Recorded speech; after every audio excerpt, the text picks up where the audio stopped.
All right. Welcome to Light Code Portal. I'm Tanya Griffin, Dean of Education for Light Language University. We are sponsored by Light Language University and Circle Insights. We are here tonight with Anna Noyce, and our topic is going to be astral travel. Yes. So, without further ado, Anna, we would like to start with the first question. Okay. Um, Thanks for the introduction, by the way. yes. Thank you. Always love visiting and talking. Yes. So we're doing astral travel tonight. Yes. Astral travel. All right. Yep. The first question is astral travel a dreamlike state, or are you in meditation when traveling? Great. It's actually both. So what people don't realize is we astral travel all the time. We're multidimensional beings. So sometimes, have you ever been in a car where you're driving through a stoplight and you see the stoplight coming up, but then maybe a couple of streets down, you don't remember going through the stoplight? That's when you leave your body, and that's kind of in the alpha brainwave, and you leave your body and you kind of do a quick travel. We travel in our dreams, we travel in daydreaming. We actually do short little travels in the daydreaming, but we're doing bits and pieces of it. So, All right. And I know lots of us like to daydream, especially when we're at work. Well, especially if we're driving, I always tell people, if I'm if I'm not in alpha and I really stop and go in beta brain and I'm thinking, I can't remember how to drive. So that's when I'm more dangerous. Better if I'm in that alpha. Yeah. I can't tell you how many times that I've been driving, especially on long trips, where like you're on the interstate on those long, yes. And you come up on and you're like, oh, wow, I'm here already. I didn't even realize. Wonder. And it's even when we're talking to people, Tanya, and we do this when we go on trips and stuff, we're visiting and chatting and don't realize that we're here and we're there. So we're both places at once. So we're kind of doing mini trips. But yeah. I like to travel, so that's a good thing. The next question is very interesting because I actually have my own stories with this too. And so when I astral travel, sometimes I feel like I'm falling and I'm going to die if I don't get back into my body quickly. It is a frightening experience. What does this mean and why does it happen?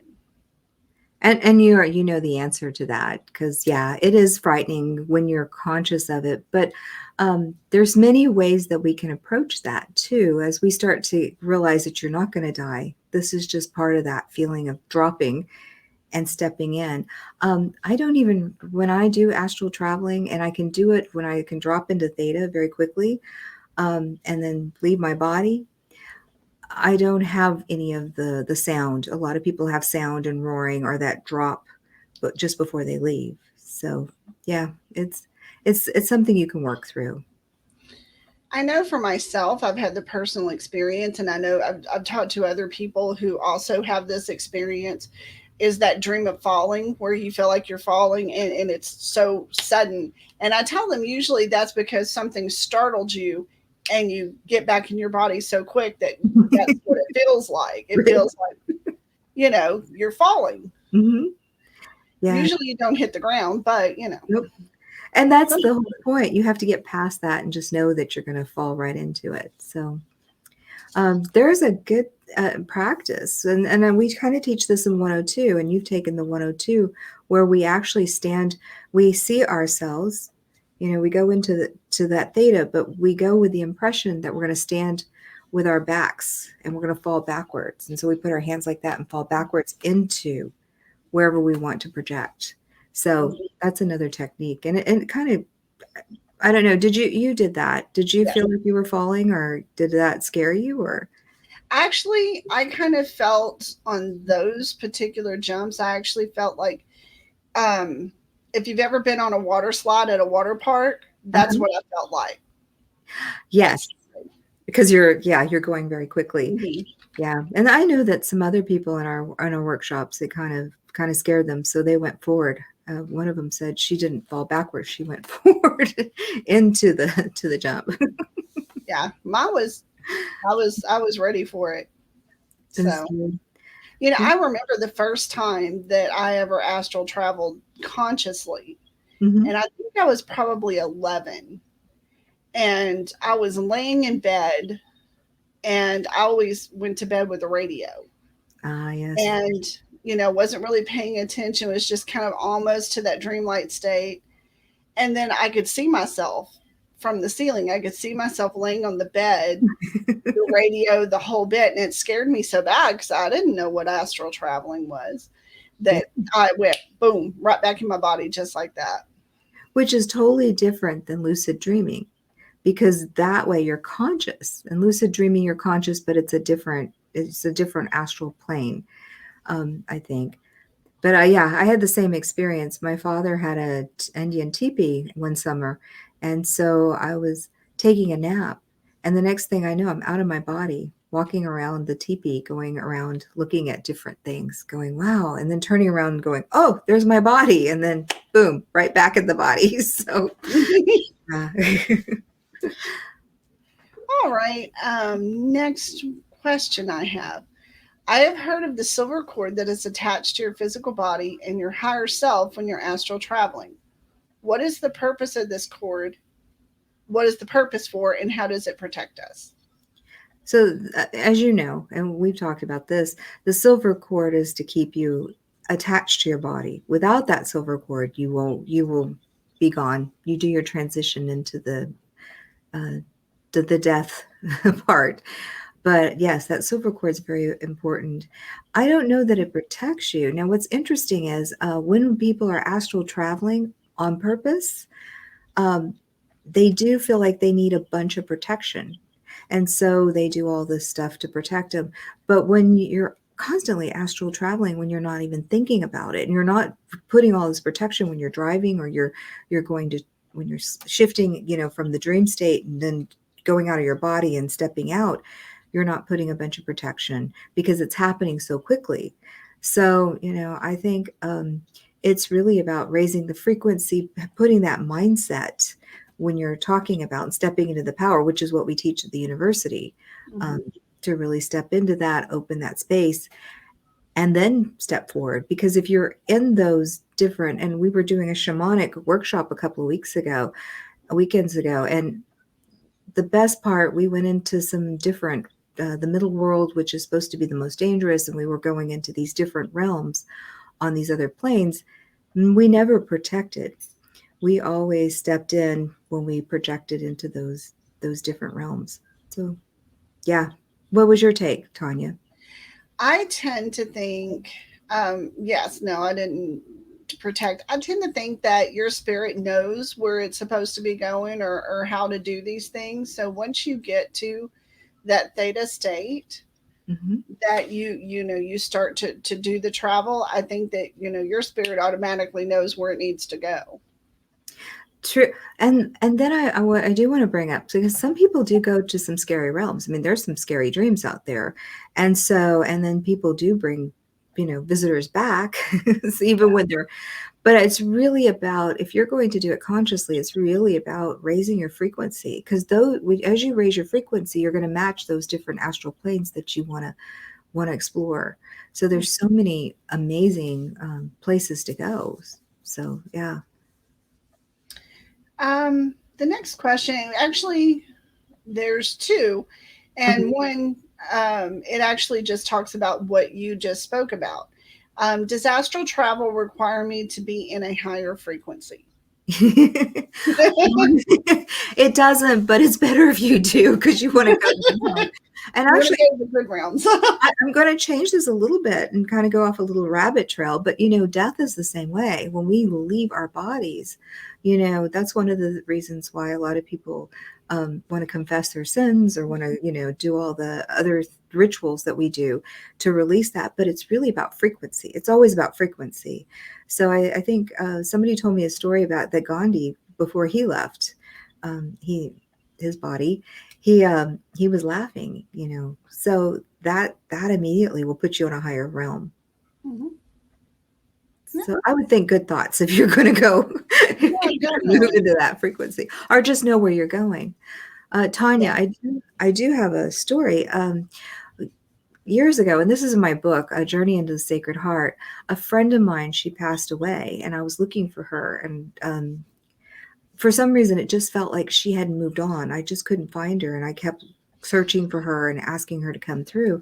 So finally, I laid down on the bed, and Steve's next to me, and he's reading his book, and the cat's over here. And I said, just keep the cat off of me, because if the cat pounces on me, I'm going to come right back very quickly.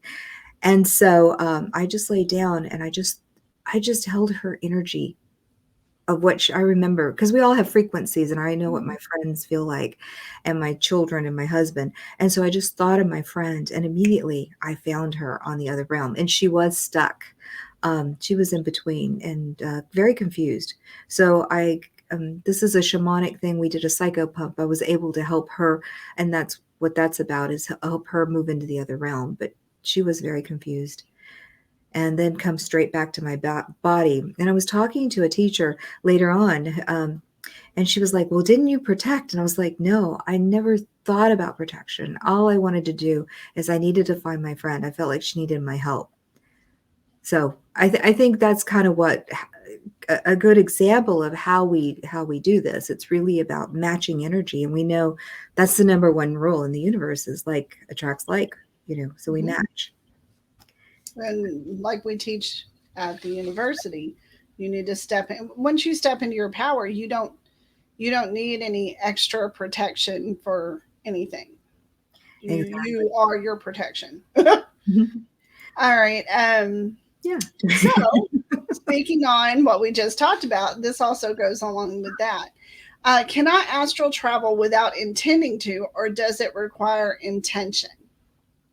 Oh gosh, we astral travel all the time. So I would think, oh my gosh, I there's another story, and I tell this story in one of the light language classes, is that when my kids were very young, I had them in the back of the car, and I was taking them to my grandparents, and I know how to get there.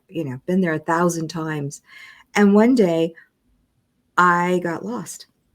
Yeah, I did this trip, you know, every week, 4 or 5 times a week when they were little, to go visit the grandparents, and I couldn't find my way around.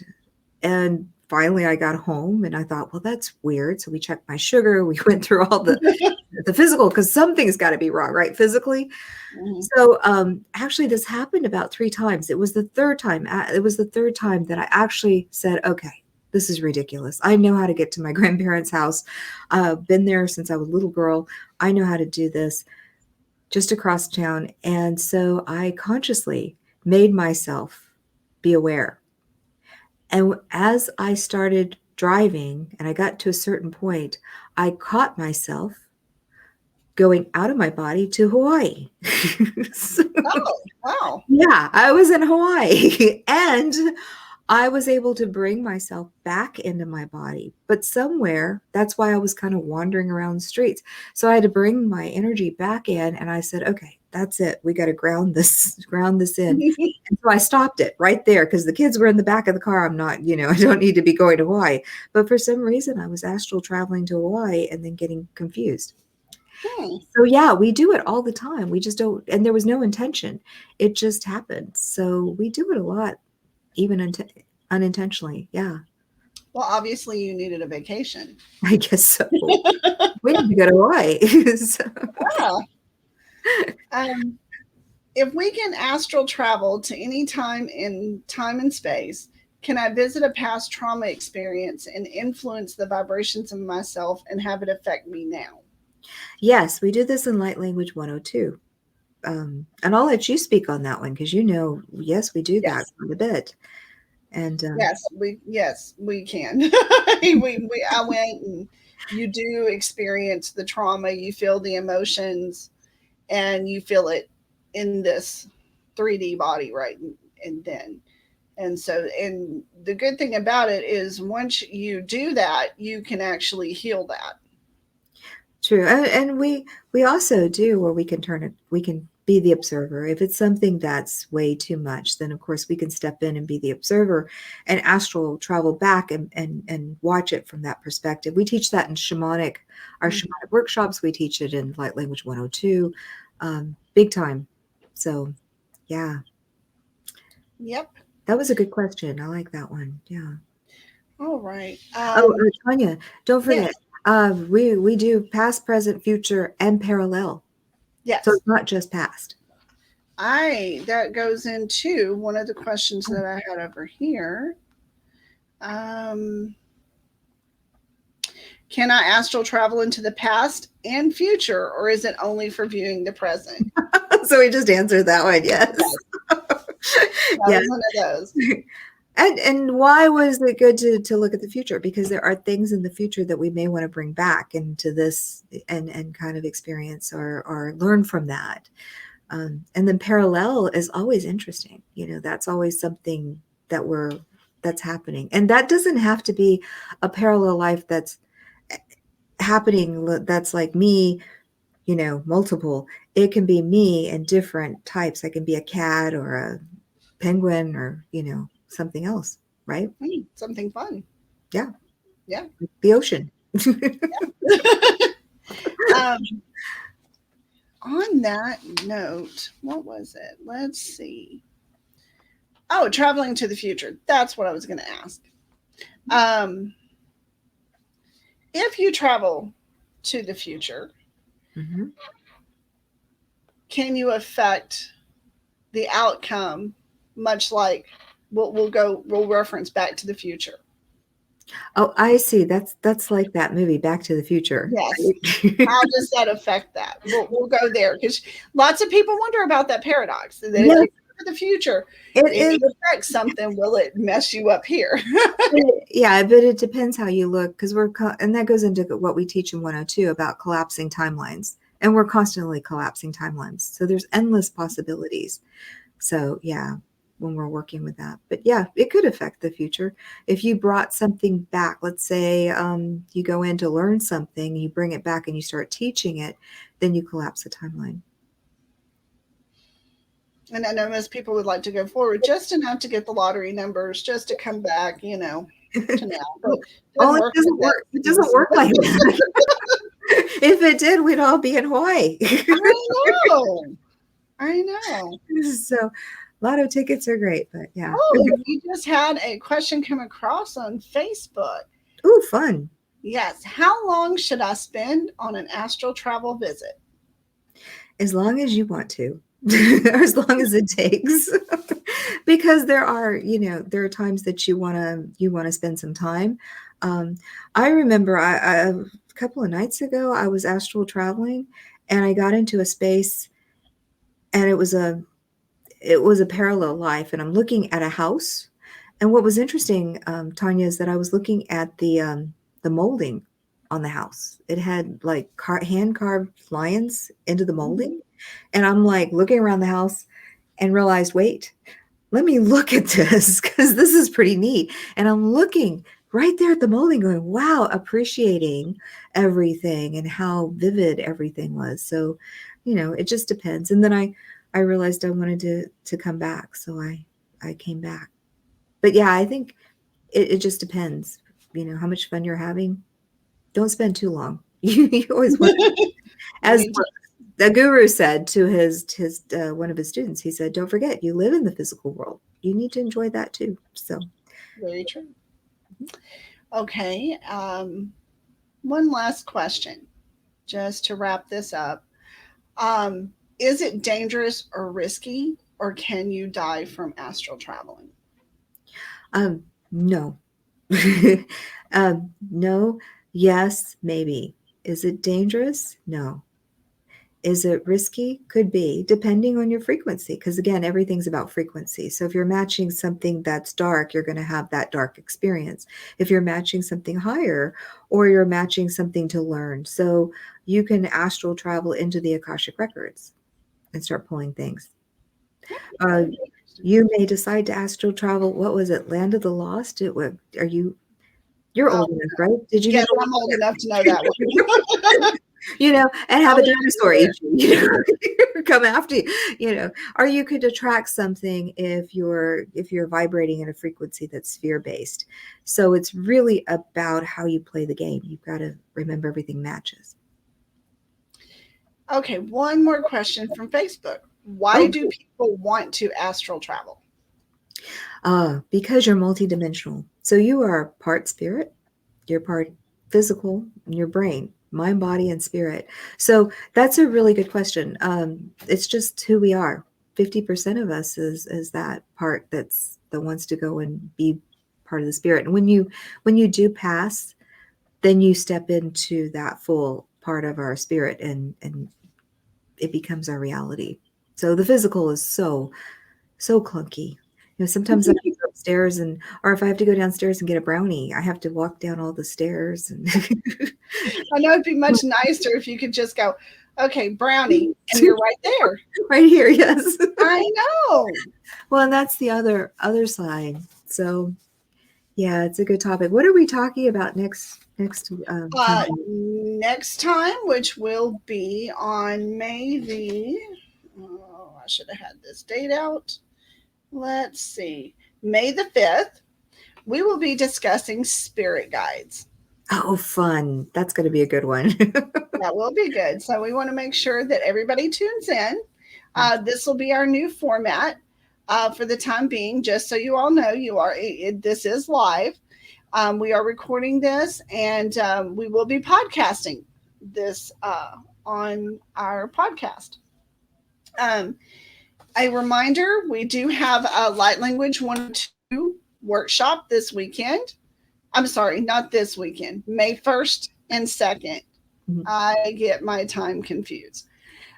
May 1st and 2nd. For those who have taken the 101 workshop and still need to take the 102, please join us. Also, we will be having a booth at the Wellness Expo in Grapevine on May 1st and 2nd as well. So come see me and Miss Jeannie. Mhm. So, with that, I think we will wrap up tonight. Thank you all for joining us, and we will see you again on May the 5th. Fabulous. What fun. Thank you. Thank you, Miss Anna. Namaste.